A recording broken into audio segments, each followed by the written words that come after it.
Oi,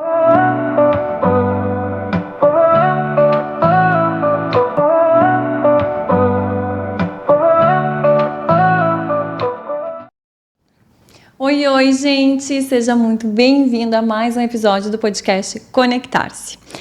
Hoje eu recebo no nosso podcast o Dr. Luiz Fernando Lamaison de Moraes, médico formado pela Universidade de Passo Fundo do Rio Grande do Sul, especialista em radiologia e diagnóstico por imagem, membro titular do Colégio Brasileiro de Radiologia e responsável técnico administrativo de sua própria clínica.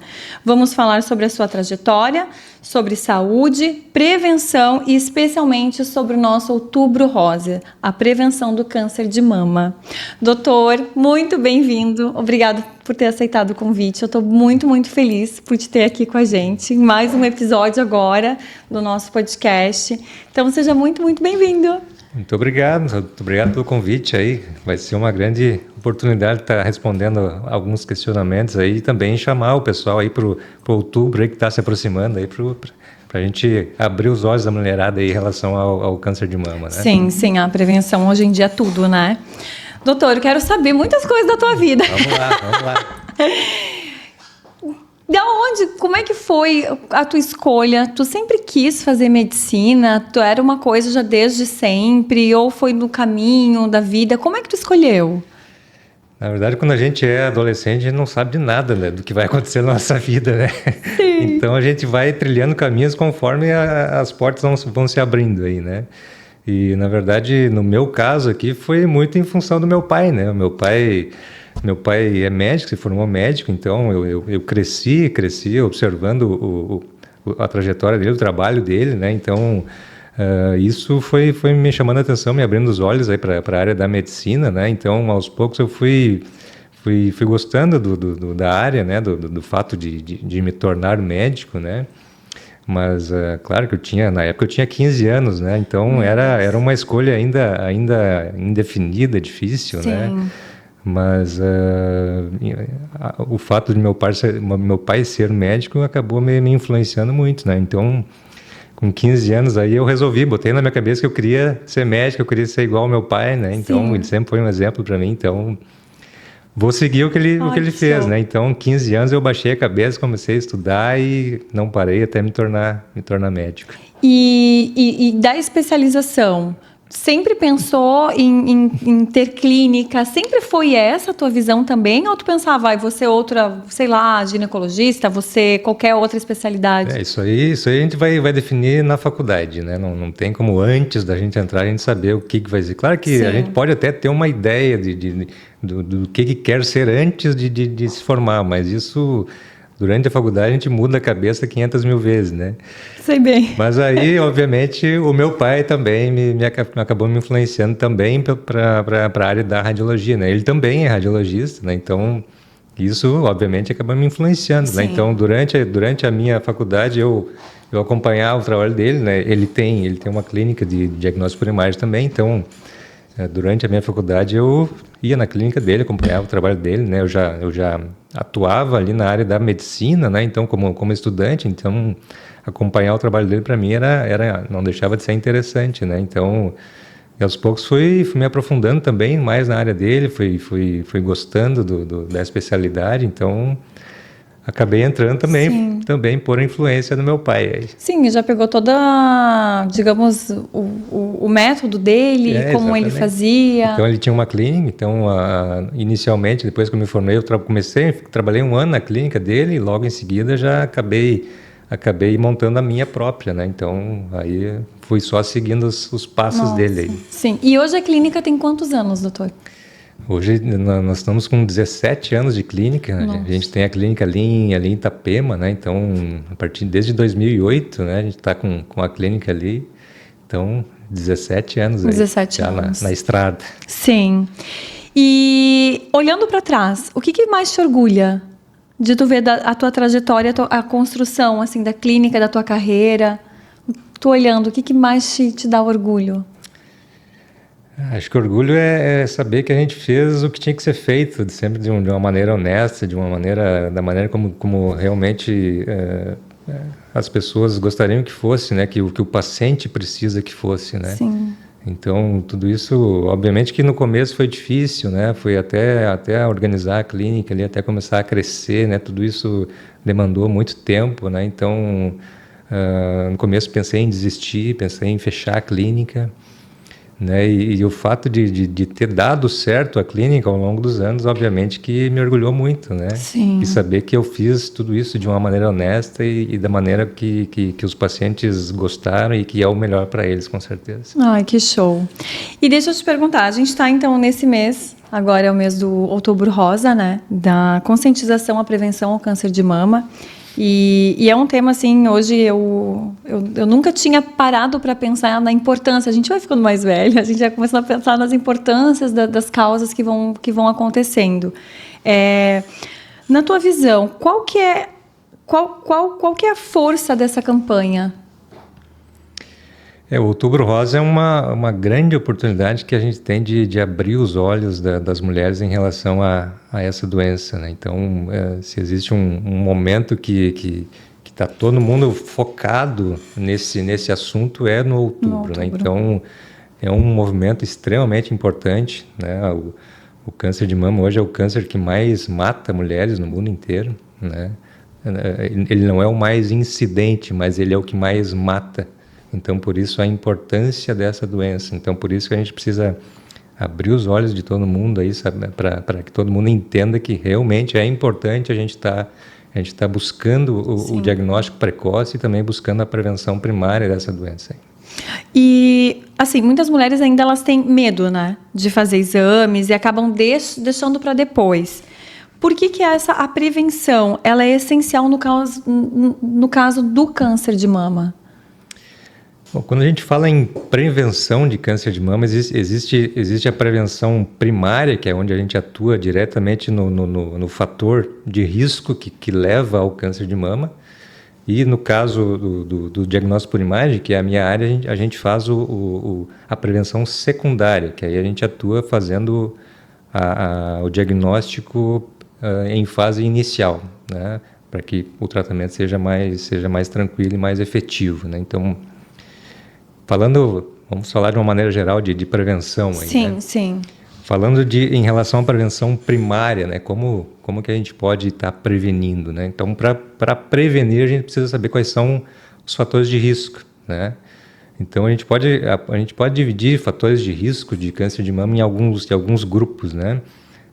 O primeiro grupo seriam os fatores de risco relacionados ao estilo de vida da pessoa, né? Sim.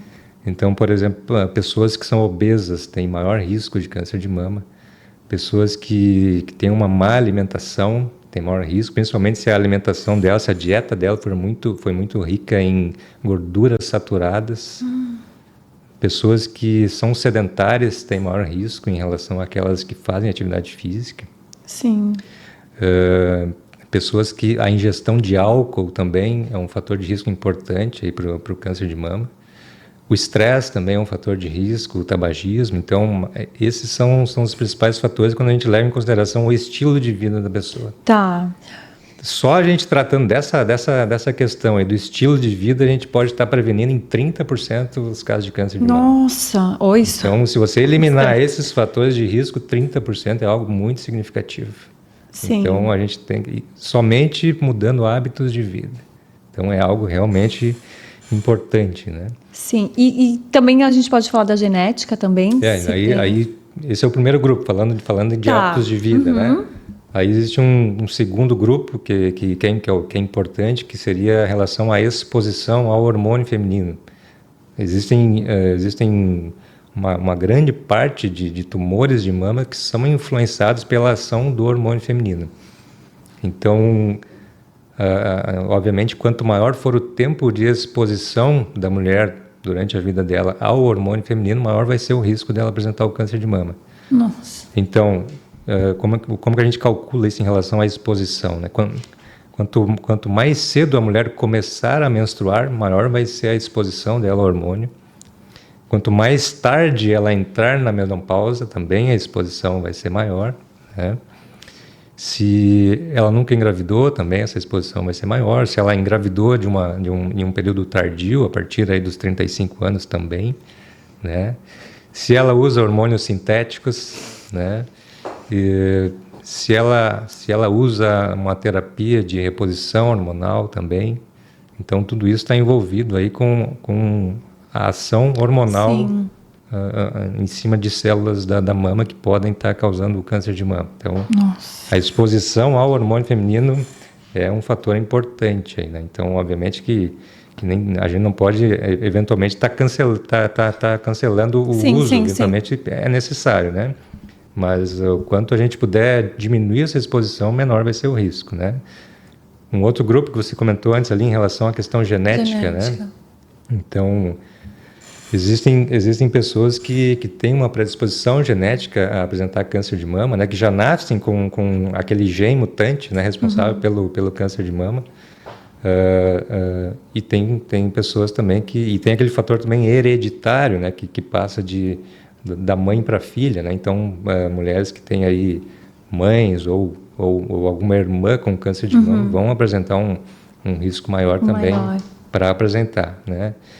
E aí tem um outro fator também que é importante, que é a idade, né? Quanto maior a idade, maior o risco de apresentar câncer de mama até uma determinada faixa etária, né? A faixa etária principal seria entre 40 e 75 anos, esse seria a faixa de risco aí para câncer de mama, né? Com maior incidência ali na década entre 50 e 60 anos. Então, essa seria a faixa etária principal aí em relação ao câncer de mama. E um outro fator só também, que seria um fator anatômico, né? Que seria em relação à quantidade de glândulas que a mulher tem na mama. Quanto mais glândula, mais tecido mamário a mulher tiver, maior vai ser o risco de apresentar seria câncer, tipo, né? Como se fosse quem tem a mama mais densa? Exatamente. O fato, a mama densa, a gente fala, por exemplo, em uma mamografia, por exemplo, a mama densa é aquela mama que ela é mais branca na imagem, né? Então, ela é mais branca porque existe maior tecido, maior número de glândulas na mama, né? Então, por isso, se o câncer nasce a partir da glândula, então, quanto maior o número, maior o volume de glândulas, maior vai ser o risco de apresentar câncer também. Então, tem todos esses fatores que influenciam aí no aumento de risco para o câncer de mama. Sim. Doutor, uma pergunta que nem está aqui, mas acredito até que seja um pouco polêmica. O fato de colocar prótese de silicone, isso fica mais acesa essa situação de vir a ter um câncer de mama, ou não tem nada a ver? Não, a prótese ela não aumenta o risco para câncer de mama. Isso aí até é um mito. Muitas pessoas acham que pode acontecer, mas se você tem prótese, fica tranquilo aí que não aumenta o risco, não. Não aumenta. Bem tranquilo. Bom saber. E outra situação em relação à prótese, né, que as pessoas têm dúvida se a prótese atrapalha, né, na hora de fazer o exame, ali, se ela atrapalha para fazer o diagnóstico do câncer. Sim. Né? Também não, é bem tranquilo, tanto para fazer o exame, para fazer a mamografia, para fazer a ultrassom, é exatamente igual a quem não tem a prótese, tá? E como a prótese ela fica por baixo da glândula, então não vai atrapalhar, porque o câncer fica ali junto da região da glândula, né? Então a prótese, como ela está por baixo, ela não vai ter não vai atrapalhar de maneira nenhuma aí o diagnóstico. Perfeito. É bom saber. E qual é a idade e qual é a frequência que as mulheres devem fazer mamografia? A mamografia a gente indica fazer a partir de 40 anos. A mamografia especificamente. Né? Já o ultrassom de mamas não existe uma idade específica. Ele pode ser feito em qualquer época da vida aí, tá? A pessoa é mais indicada, inclusive, para mulheres mais jovens, né? Por que a mamografia somente é a partir dos 40? Eu ia perguntar, né? Mesmo. Porque as mulheres mais jovens têm mamas mais densas, né? Então, mamas mais densas é mais difícil da gente estar observando nódulos na mamografia, né? Então, a partir dos 40, essa mama já começa a deixar de ser menos densa, né? Começa a ser menos densa, então a gente começa a visualizar aí as alterações com maior facilidade. Então, somente a partir dos 40 anos, a não ser que a pessoa tenha aí muitos fatores de risco aí pro câncer, né? Aí pode ser iniciar a fazer antes disso, né? Doutor, O exame da mamografia, ele seria um exame, tipo, uma pergunta bem aleatória, assim, ele seria um exame secundário? Primeiro seria, eu pergunto no sentido de assim, me toquei, senti um nódulo, faço um ultrassom. Seria feito depois, ainda desse ultrassom, uma mamografia para dizer, tem um nódulo ou não seria necessário? Só para entender a importância de quando é a mamografia e o ultrassom, para eu entender, né? Porque... Não, mas isso é uma dúvida que a maioria das pessoas tem, né? Aliás, é uma pergunta que fazem muito ali pra gente, né? Qual que é o melhor exame, né? Se é o ultrassom ou se é a mamografia, né? Bom, antes de mais nada, você falou ali em relação a se tocar, né? Isso. Então, câncer de mama, como é que a gente faz o rastreamento do câncer de mama através de exames, né? Então, acho que o primeiro exame e o mais barato de todos, que todo mundo tem à disposição, é o exame físico, né? Sim. O exame de toque, né? O autoexame, né? Então, esse é um exame que todo mundo pode fazer em casa, que é muito tranquilo, né? Que todo mundo se palpando aí. Às vezes as pessoas falam que eu nem me palpo porque eu não sou médico, então... Como é que eu vou saber o que é nódulo, o que não é nódulo, né? Então, na verdade, o objetivo não é você diagnosticar um câncer, né? Até porque você não tem um treinamento específico para isso, né? O objetivo é você, ao se tocar, você começar a conhecer o teu corpo, né? Saber o que é normal no teu corpo, para que eventualmente, em algum dia, se algo diferente aparecer, você vai conseguir detectar de uma maneira mais tranquila. Sim, mais rápida então, também, tá ali. Qualquer coisinha, qualquer nódulozinho mínimo que seja, você já sabe o que é normal, então qualquer coisinha um pouco diferente, isso aqui está diferente do que é o habitual, né? Então, vamos dar uma olhada naquilo ali, né? Então, aí a partir desse achado de algo anormal aí no toque, aí a gente parte para os exames de imagem, né? Tá. Aí a gente vai ver qual é a idade da mulher. Tem 40 anos? Menos de 40 anos, a gente prefere fazer o ultrassom. A partir dos 40 anos, a gente faz os dois exames juntos. Não existe, porque não existe um exame que seja superior ao outro. Então, entendi. Os dois exames, eles complementam um ao outro. Existem alterações que a gente vê melhor na mamografia, enquanto outras a gente vê melhor no ultrassom. Então, o ideal sempre é associar os dois exames a partir dos 40 anos. Inclusive, já pegamos ali na clínica diversos casos de câncer de mama ali que, se não tivesse feito os dois exames juntos, não teria sido diagnosticado. Nossa! Por isso a importância de fazer sempre os dois juntos, né? Às vezes tem pessoas que não gostam da mamografia ou que não gostam do ultrassom por algum motivo e que só fazem um exame. Pode ser feito, só que existem alguns casos aí que podem deixar escapar. Então, sempre fazer os dois juntos é sempre a melhor opção. E, doutor, e a frequência? Qual a frequência? Que é uma vez por ano é bom? 2 vezes por ano?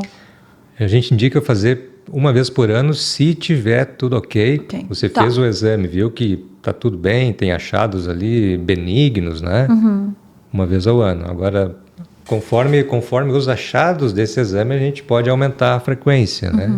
Eventualmente apareceu algum nódulozinho que seja um nódulo benigno, por exemplo, ou provavelmente benigno, que a gente chama, né? A gente classifica a gente faz uma classificação ali de acordo com o achado, né? Então a gente pode estar aumentando a frequência, mas a princípio, estando tudo ok, achados benignos, uma vez por ano já é o suficiente. Tá. Mais uma pergunta agora. E quando se faz a biópsia? Quando que se faz essa biópsia acompanhada ali com ultrassom para ver? É quando já se encontra um nódulo maligno, ou essa biópsia ela é para tu saber se é benigno ou maligno? Me explica. Vamos lá, estamos aí para isso, né? Para esclarecer tudo aí. Sim. Bom, a gente faz observando ali, se a pessoa está fazendo um exame de rastreamento, por exemplo, e aparece um nódulo, né? Um nódulo, de acordo com as características do nódulo ali, ou de uma lesão qualquer, de acordo com essas características, a gente vai classificar ela dentro de um sistema, a gente chama de classificação BIRADS. Tá. Essa classificação BIRADS, ela vai determinar se esse nódulo tem maior risco ou menor risco de ser um câncer. Ele é por número? É por números, exatamente. Tá. Começa do normal, que é que é o 1, BIRADS 1 normal, vai para o 2, que é um achado benigno, 3 provavelmente benigno, e a partir do 4, daí já começa a ser um achado suspeito, né? Tá. E aí a biópsia entra a partir do 4. Tá. Né? Então, no 3, a gente vai só fazendo o controle com um exame mesmo, né? E se a gente chegar numa lesão caracterizada como 4, aí é indicada fazer a biópsia. Ah, entendi. Aí o 4, daí tem graus também de variação de suspeita, né? Então, Nossa. a partir disso aí, fazemos a biópsia para definir se aquele nódulo é maligno ou não. Benigno. Tá, meu Deus do céu. Tá apavorada, hein? Eu tô apavorada. Não, é porque assim, a gente entra numa fase que a gente começa a se preocupar, né? E daí a gente faz um acompanhamento aqui, outro ali, daí aparece uma coisa aqui, outro ali, daí, né? A idade vai chegando, e daí a preocupação começa. Eu já perguntei do número, porque eu fiz o exame, eu até falei, eu disse, eu vou ter que ir lá na clínica fazer o exame agora para acompanhar, porque deu que era o BIRAD 2. E aí eu pensei, meu Deus do céu, o número, qual que é o número agora? Aí a cabeça... O 2 é tranquilo. Já vai fazendo, né? Mas enfim, é uma coisa que então teria que realmente ficar acompanhando, né? O 2, uma vez ao ano, a gente dá uma olhadinha e tá tudo certo. Aquela que já dá um nervoso. E, doutor, quanto tempo, em média, leva o nódulo maligno para se desenvolver a ponto dele ser detectado? Na verdade, isso é bastante variável, né? Tá. Bastante variável. Depende muito do tipo histológico do tumor. Depende muito a idade também em que aparece o nódulo, né? Os nódulos em mulheres jovens, eles tendem a ser muito agressivos, né? Então, isso aí, em um período de menos de um ano, ele pode se tornar muito, muito grande, inclusive a ponto de se tornar metastático, né? De se disseminar para outros órgãos, né? Então, tumores em mulheres jovens crescem muito rápido e se disseminam muito rápido. Tem um índice de mortalidade muito alto, né? Já aqueles tumores em mulheres mais idosas, assim, a partir de 60 anos, já tendem a ter um crescimento mais lento, né? Até porque a exposição hormonal, como eu comentei ontem, já começa a ser menor, então a taxa de crescimento ela é menor nesse caso aí. Então, se for para ter um câncer, que seja mais para frente, que é menor, que é muito melhor, né? Sim, meu Deus. E existe, na verdade, assim, qual que é a diferença entre o nódulo maligno e benigno? Porque a gente não sabe, a gente não tem a técnica, né? Mas para a gente entender um pouco, qual que é a diferença deles dois? Bom, a gente pode ter diferenças primeiro na palpação, inclusive, né?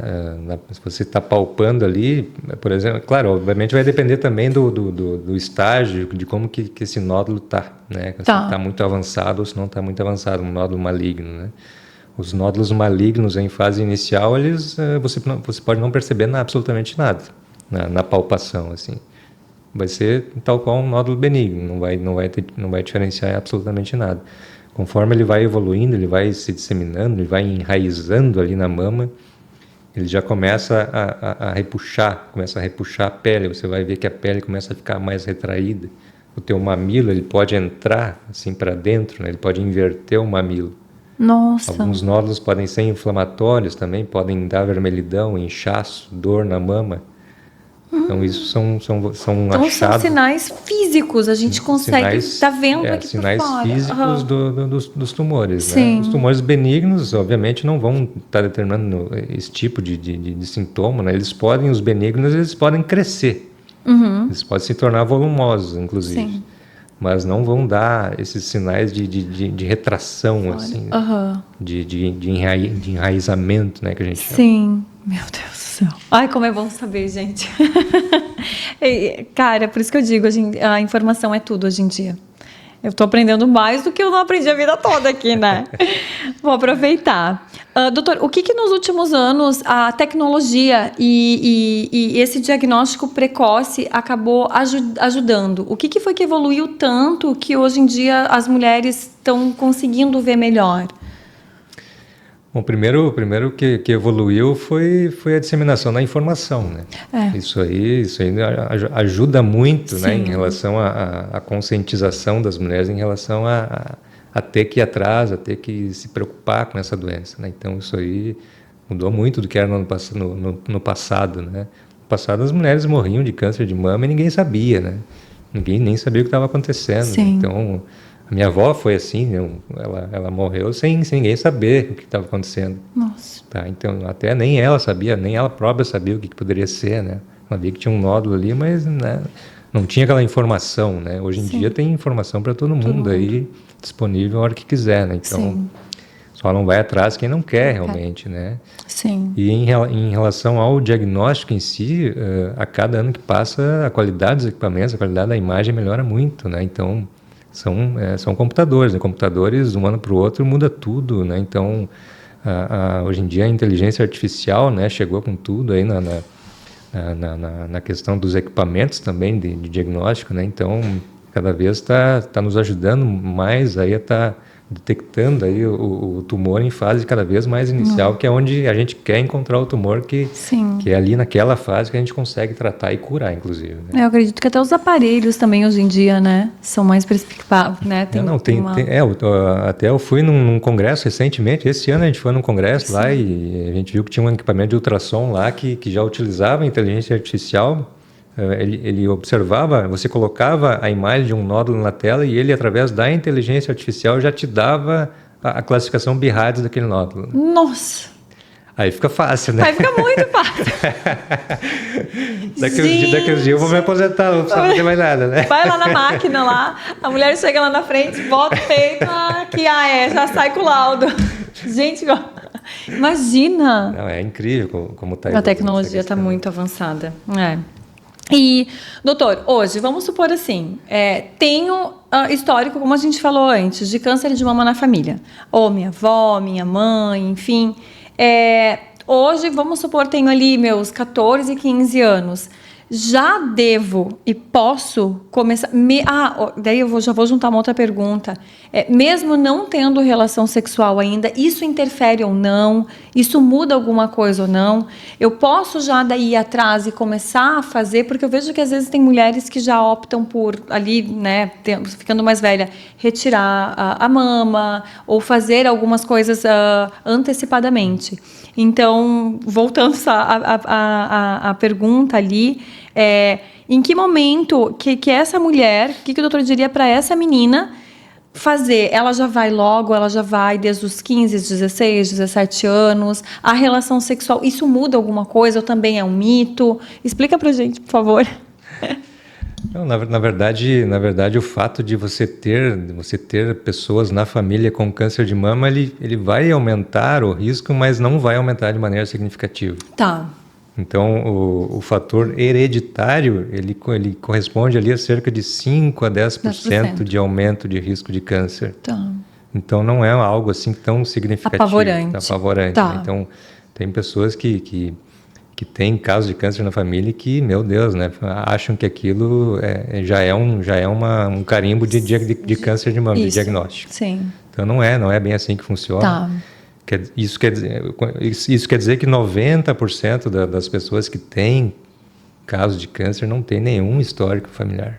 Nossa. Então, o contrário é que deve ser preocupante, né? Então, se as pessoas que não têm histórico de câncer, às vezes elas se baseiam em cima disso muitas vezes para fugir do exame, né? Uhum. Eu não tenho ninguém na minha família, estou bem tranquila, né? Tô livre do câncer. E não é por aí, né? Então, a maioria das pessoas que têm câncer não tem nenhum histórico na família, né? Nossa. E o que é mais importante em relação a aumento de risco genético seria se a pessoa possui uma mutação no gene, se ela nasceu com um gene mutante para o câncer de mama.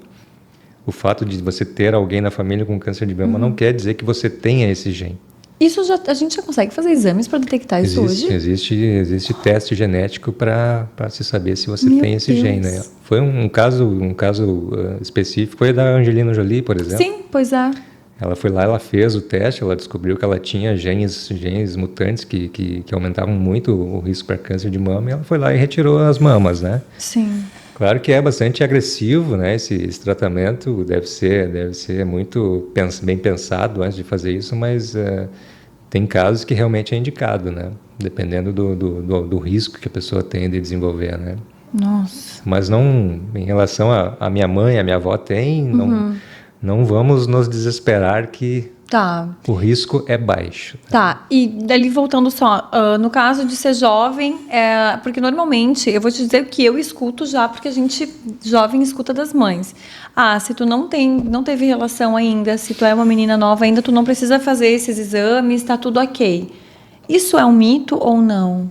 Isso aí entra naquela questão de exposição hormonal, né? Eu falei, tá aí. independente da pessoa ter relação sexual ou não, Sim. o que vai determinar vai ser a exposição ao hormônio, né? Ela pode ter começado a menstruar, por exemplo, lá com 9 anos.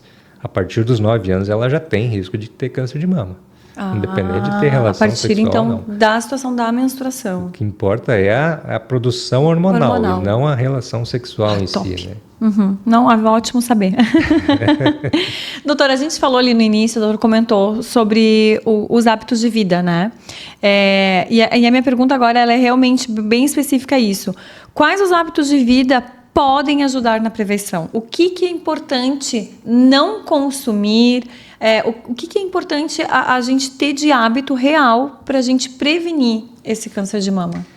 É o oposto daqueles fatores de risco que a gente comentou antes, né? Quais são os fatores de risco em relação a hábitos de vida? Primeiro deles, obesidade. Tá. Então, um hábito aí que poderia ajudar nesse sentido seria a pessoa se manter sempre dentro da faixa de peso normal. Tá. Né? Então, obesidade é um fator de risco importante. Então, alimentação. Se você se alimentar bem, se você evitar gorduras saturadas, principalmente, o teu risco vai diminuir. Se você não consumir álcool, o teu risco vai ser menor. Se você não fumar, teu risco vai ser menor. Se você não for uma pessoa estressada, né? Já vai começar a dar risada aí, né? Esses advogados aí que tem essa vida louca, né? Meu Deus do céu, uma loucura. Meu Deus. Se você for uma pessoa que não é tão suscetível ao estresse, o teu risco vai ser menor também, né? Nossa. Então, advogados que estão nos vendo aí, cuidem-se. Vão para o yoga, vão para a meditação. Mas então vamos lá. Exercícios diários ou um pouco mais, cuidar da alimentação, diminuir ou parar com tabagismo, álcool, açúcar. Isso tudo ajuda na prevenção. Com certeza. Ajuda. Que nem eu te falei ali, esses fatores de risco correspondem a 30% de aumento do risco de câncer de mama. Então, se a gente só cuidar da parte de hábitos de vida, a gente já está 30% mais tranquilo. Né? Posso até ter na minha família alguém que o risco ainda dos hábitos de vida é maior. O risco é maior do que o fato de ter alguém na família. Não, realmente, a gente tem que mudar. Então, a gente pensa, a gente se preocupa muito em ter ou não alguém na família, mas não se preocupa com os hábitos de vida. Meu Deus, é verdade. Doutor, e o que a gente não pode e não deve ignorar em termos de sinais e sintomas? Eu não sei quais são os sinais e sintomas, mas como o doutor falou antes sobre uma vermelhidão, enfim, sobre várias coisas assim, o que a gente não deve ignorar? Sentiu ou tô passando por isso, tenho que acender uma luz vermelha. O sinal mais comum de câncer de mama é o nódulo. Né? Esse é o sinal mais comum. Mas, claro, se você observar um nódulo na mama, não se desespere, né? Porque o fato porque o nódulo, a palpação, ele pode ser inúmeras coisas. Né? Pode ser cisto. A gente consegue achar exatamente. Isso que eu ia dizer agora. Na palpação, a gente não sabe se é um nódulo sólido ou se é um cisto. Né? Então, isso a gente vai definir fazendo o exame, né? Nesse caso, aí, o ultrassom ele consegue fazer essa diferenciação de cisto para nódulo sólido, né?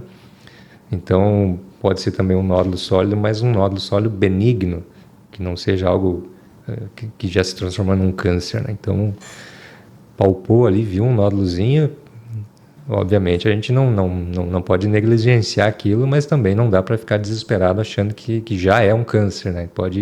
Fique tranquilo, aquilo ali... A maior chance, o que é mais comum são os cistos. Então é mais provável que seja um cisto do que qualquer outra coisa. Tá? Mas para isso a gente precisa, a partir do achado de um nódulo na palpação, tá indo lá no médico fazer exame. Nossa. Então esse é o principal achado. Né? Aí eu comentei os outros, né? A partir da evolução, aí podem aparecer sinais inflamatórios ou sinais de infiltração, ali que seria a retração da pele, do mamilo. Né? Sim. E é verdade né, aquelas perguntas, né? É verdade que o quanto antes a mulher descobre o câncer de mama, maiores são as chances de cura dela?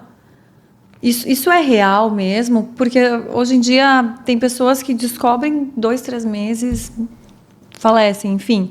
Mas assim, como é que funciona isso? Isso pode ser dito que não é um mito, que é um mito também? Não, é verdade. Até isso é o objetivo da gente estar fazendo o rastreamento. Sim. Né? O rastreamento ele serve para a gente poder, caso venha a aparecer algum câncer, que ele seja detectado numa fase inicial. Porque é justamente na fase inicial que a gente consegue fazer o tratamento direcionado, específico e poder curar o câncer de mama. O câncer de mama é uma doença perfeitamente curável. 95% dos tumores de mama eles podem ser curados desde que seja feito o diagnóstico em fase inicial. Então, quanto antes a gente conseguir diagnosticar, a chance de cura chega a 95%. Nossa, doutor, é tão engraçado o doutor falar isso, porque logo no início a gente falou que é o câncer que mais mata e, ao mesmo tempo, ele é um câncer que mais tu consegue ter uma cura. Tem uma alta taxa de cura. A diferença aí, no caso, vai ser o tempo que você faz o diagnóstico.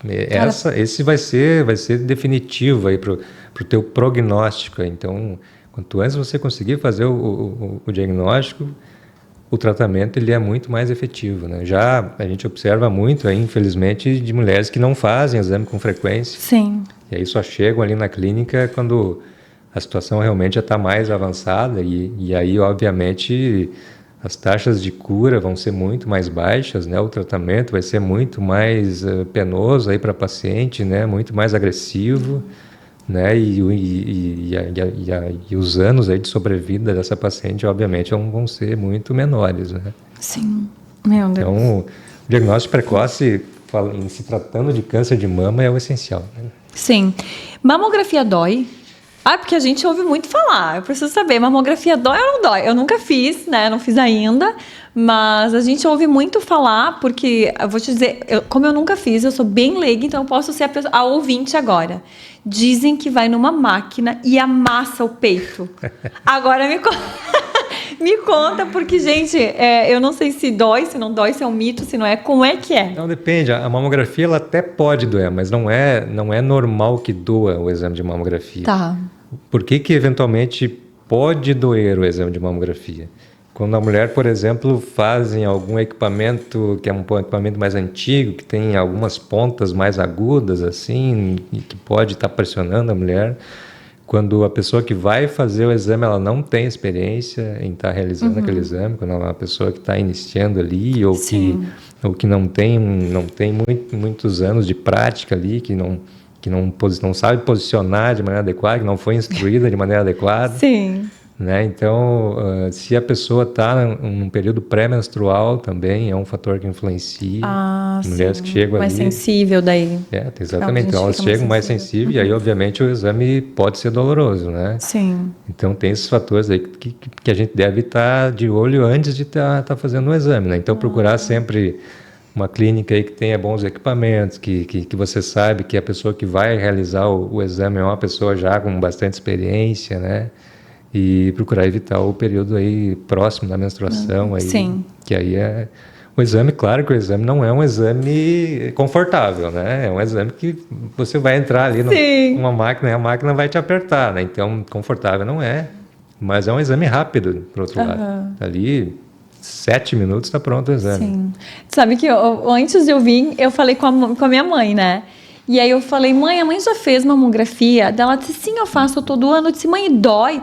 Dela, não é que dói, mas a gente bota o braço, é braço para lado, e bota assim, e faz assim. Eu comecei a achei tão bonitinha ela falando. Eu falei, eu vou perguntar então lá se dói mesmo, o que é que acontece, mas essa questão isso é um fato que as mulheres acabam deixando de fazer porque justamente porque tem essa história de que mamografia dói. Sim. Esse é um dos motivos que afasta as mulheres dos exames preventivos aí. O fato de aquele exame dói. Sim. Não vou fazer por causa disso. Eu tinha essa percepção mesmo. Então, de não, prefiro fazer só ultrassomzinho ali. Já vou dar uma dica, lá na Clínica Ultramama, em Itapema, tem uma moça lá que hoje, inclusive, ela completou 10 anos de clínica lá. Nossa, Nossa, que legal! A gente até fez uma homenagem para ela lá e ela é extremamente competente em relação a fazer a mamografia. O pessoal muitas vezes sai dando risada lá. Ai, que legal! Que pena que não fizeram exame com ela antes, o pessoal sai dizendo lá, porque ela sabe fazer muito bem, lá, muito, muito tranquilamente. Sim. Doutor, antes a gente falou ali, que a gente brincou que era o mito ali da prótese de silicone, né? Tem outros mitos que as mulheres acreditam sobre o câncer de mama? Que o doutor poderia elencar, assim, lembrando? Uma característica aí que o pessoal às vezes deixa até de fazer exame por causa disso, porque tem gente que fala assim, eu não estou sentindo nada, então eu estou tranquilo, então eu não preciso fazer exame, porque eu só vou fazer exame a hora que aparecer alguma coisinha aí também, então como eu não sinto nada, eu estou tranquilo, não tenho risco de câncer de mama. Sim. Então isso é complicado, é um mito também, porque o câncer numa fase inicial aí, ele não dá sintoma nenhum, né? Dependendo até da região onde ela compromete a mama ali, se for uma região central da mama, pior ainda, porque aí é difícil até de palpar, que a pessoa não sente absolutamente nada, né? Sim. Então essa questão aí de não sentir nada é bem preocupante, porque afasta as pessoas aí do exame, afasta as pessoas do diagnóstico precoce, né? Sim. Então, esse é um dos mitos aí que a gente encontra. Sim. Agora, eu e minhas curiosidades, tá? Vamos lá. No caso, existem vários tipos de nódulos malignos, porque cada nódulo às vezes tem nomes, né? Para os nódulos. Existem vários tipos que dão na mama ou é normalmente um só tipo de nódulo que dá ali? Eu pergunto porque o que acontece? A gente vê que existe um tipo de tratamento para cada nódulo, né? Para cada tipo de câncer. No da mama, normalmente um tipo só que dá? Não, existem vários tipos de câncer de mama, né? Cada tipo, eventualmente, tem um tipo de célula específica, né? Ah, entendi. Tem alguns nódulos que têm receptores hormonais, né? Que aí a gente falou que aquela questão hormonal, né? Que crescem a partir da incidência do hormônio sobre o nódulo, né? Outros já não têm esses receptores, né? Então, nesse caso, o tratamento vai ser diferente. Aí, né? Então, quando a gente detecta e faz o diagnóstico do câncer de mama, daí ele é enviado para uma avaliação específica, né? Que determina aí qual é o tipo histológico aí do câncer para que seja encaminhado por outro tratamento mais adequado. Sim. Né? Aí os tratamentos vão diferir de acordo com o tipo de célula que tem em cada nódulo. Entendi. Tem algum caso, doutor, que o doutor poderia não falar nomes, óbvio, mas assim, que para o doutor assim, ficou marcado de algum exame, de alguma situação que foi feito na clínica? O câncer de mama, na verdade, não existe um específico, né? Não existe um que marca, todos eles marcam, né? Porque o câncer é para a gente chegar e fazer... Às vezes as pessoas chegam ali dando risada, ali simplesmente um exame de rotina, né? Sim. E às vezes a gente está observando ali no ultrassom, por exemplo, e daqui a pouco enxerga um nódulo maligno, né? Que a gente sabe que é maligno, né?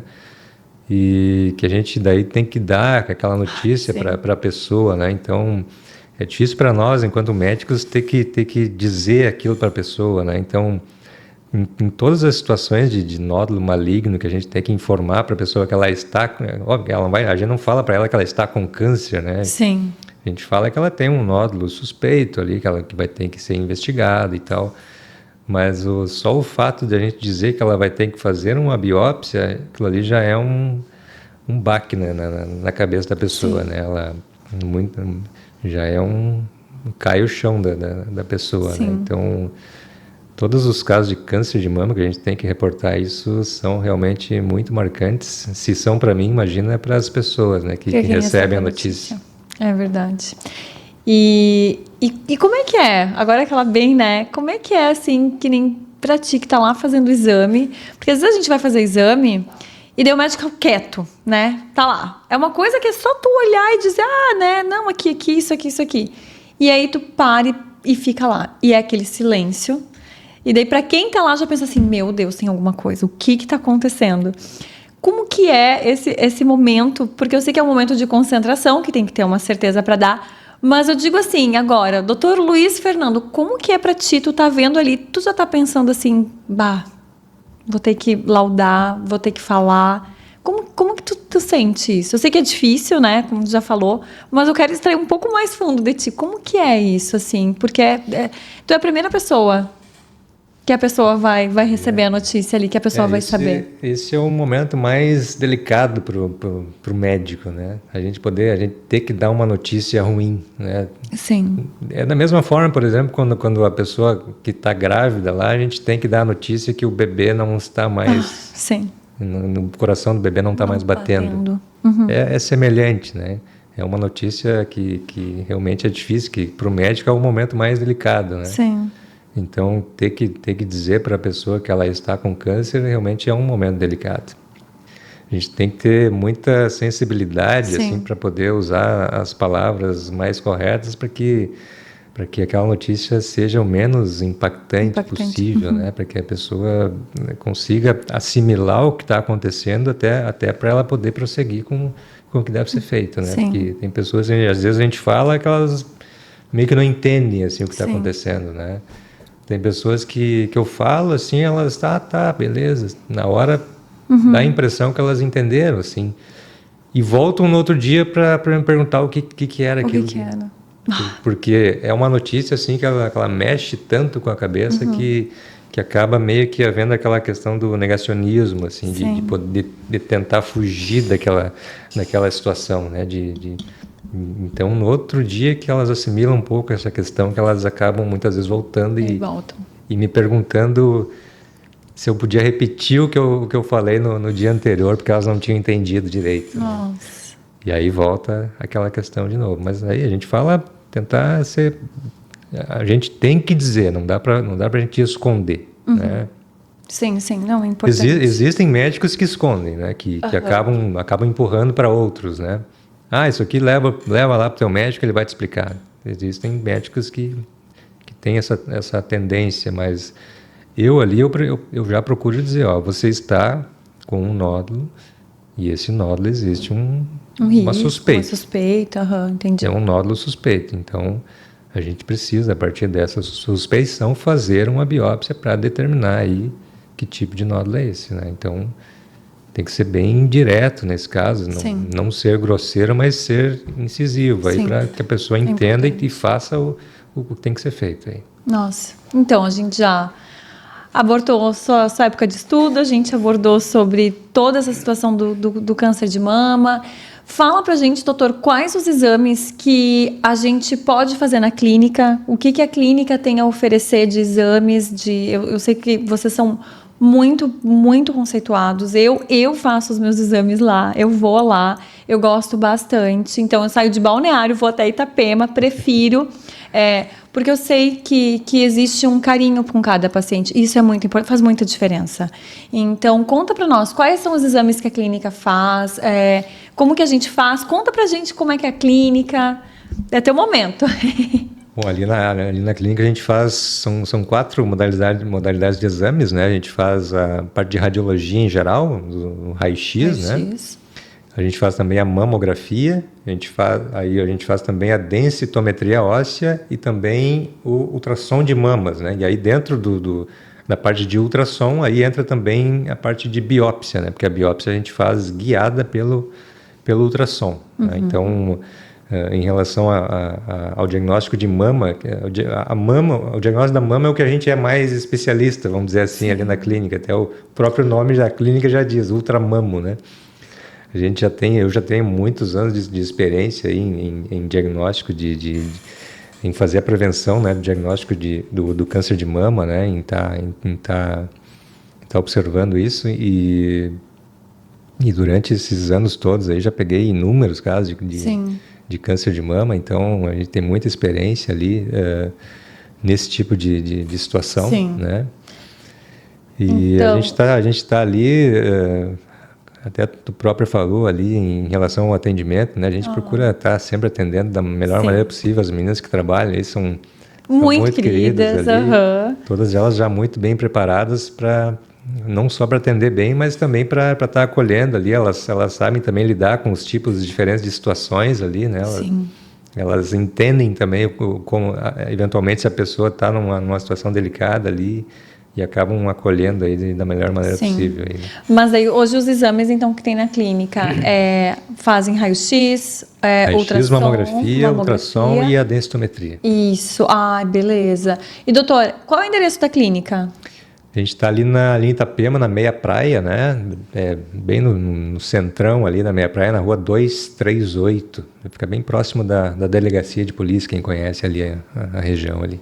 Sim, então já vamos direcionar essas mulheres a fazer ao exame, essa prevenção, a procurar, a gente buscar informação e buscar o tratamento preventivo. A gente já viu que é o que tem mais de assertividade na cura, né? Então, que façam sempre, que busquem. Vamos nos apropriar desse momento aí, chegando outubro aí, então, mulherada... Acho que todo mundo, se todo mundo fizer a sua parte aí, acho que a gente consegue estar amenizando essa questão, o impacto social que essa doença traz aí, né? Sim. Então, e de que maneira a gente pode estar fazendo a nossa parte? Primeiro, estar disseminando a informação. Né? Uhum. Então, o que a gente está fazendo aqui é isso, né? Então, se a gente se você que está assistindo aí, se você conseguir tá disseminando, pega esse podcast, envia para todo mundo que você conhece aí, fala para todo mundo o que você aprendeu aqui com esse podcast, né? Estimula as pessoas a fazerem o exame, né? A se cuidarem e também dê o exemplo, né? Não só fale para os outros fazerem, mas faça também, né? Sim. Vá lá na clínica, faça o exame, mostre para as outras pessoas que você fez o exame, que é assim que tem que ser feito, né? Então, só assim a gente vai conseguir aos pouquinhos criar uma corrente do bem, né? Exatamente. Um passando informação para o outro. Doutor, está chegando o final, eu só tenho a te agradecer. Eu quero dizer que eu tenho um carinho muito especial por ti, por toda a família. Eu sou muito emotiva, né? Eu já choro, né? Eu sou aquela pessoa que, enfim, mas eu e o Cássio, a gente tem um carinho enorme, a gente adora demais vocês, a família toda. E é muito bom a gente estar junto. Eu fico muito feliz por tu ter aceitado, por estar aqui, porque às vezes a gente sabe que é muito corrido, a gente tentou marcar e a gente teve que remarcar, e enfim, mas pelo menos a gente conseguiu fazer essa gravação, e eu acho que o mais importante que a gente precisa, a gente está entregando aqui, o doutor entregou de uma forma muito esclarecedora, de uma forma simples, que é isso que a gente precisa, sabe? As coisas sendo explicadas de uma forma simples. Então, muito, muito obrigada. Vocês estão no meu coração, amo vocês. Imagina, eu que agradeço por ter tido essa oportunidade de estar vindo aqui esclarecer algumas dúvidas aí que o pessoal tem, né, em relação ao câncer de mama, né? Eu acredito que programas como o teu, eles favorecem que as pessoas que sentam aqui nessa cadeira exerçam o seu papel na sociedade, né? Que é servir as demais pessoas, né? Sim. Até existe uma frase que eu acho sensacional, que é do professor Mário Sérgio Cortella, que ele fala o seguinte: o poder que se serve ao invés de servir é um poder que não serve. Nossa. Então, até vou repetir: um poder que se serve ao invés de servir é um poder que não serve. Não serve. Ou seja, se você tem uma habilidade, um conhecimento, e você utiliza dessa habilidade em benefício próprio, se você não compartilha esse benefício com outras pessoas, esse poder, ele de nada serve de pouco serve. Verdade. Então, obrigada. Muito, muito obrigada. Estou bem feliz. Aí. Capaz. Gente, eu acredito que vocês possam usar esse podcast, essa entrevista aqui toda, para um bem maior. Então, compartilhem, se inscrevam no canal, compartilhem, comentem. Vocês podem procurar a clínica, é a clínica Ultramamo, em Itapema. Se vocês são de Balneário, Itajaí, região, entre em contato. A gente já vai deixar aqui embaixo o contato na descrição do vídeo também, aqui no vídeo mesmo, o telefone. Vocês podem estar entrando em contato. Eu frequento a clínica. Eles têm um cuidado enorme com a gente, desde a marcação de exames até a chegada, a recepção, o exame em si. Então, assim, vão atrás, não deixe para depois. Eu já vou ir lá também. Então, não deixe para depois. Aproveite que esse é o mês da conscientização. Então, já vamos procurar. E eu agradeço vocês por terem ficado até aqui. Um beijo e tchau, tchau.